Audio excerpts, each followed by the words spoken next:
Charles, coming into the new year, the economy continued to expand in the first quarter, with most of the Fed's 12 bank districts reporting modest to moderate growth. But there are signs that growth is moderating. Charles, manufacturing is moderating across the country, particularly in autos and the energy sector, with oil prices falling.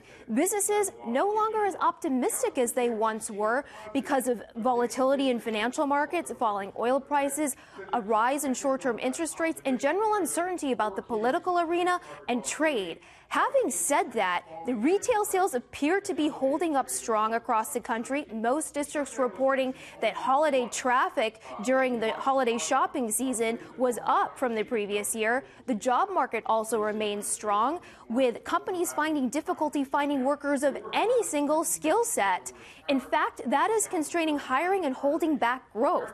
Anecdotally, in Minneapolis, there are construction firms that say they are turning down construction work because they cannot find qualified workers.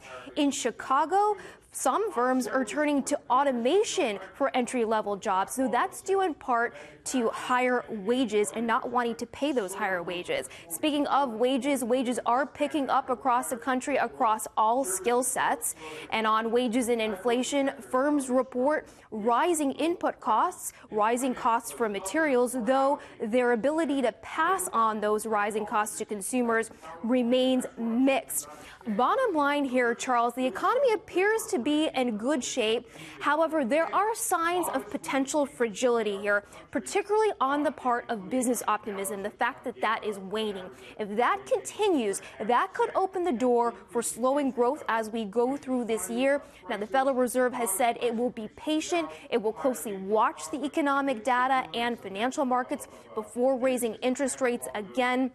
Certainly, Fed officials will use this data, especially in the absence of certain economic data from the government, given the partial shutdown, particularly with retail sales, as they look to their next meeting here in the next 2 weeks. Charles?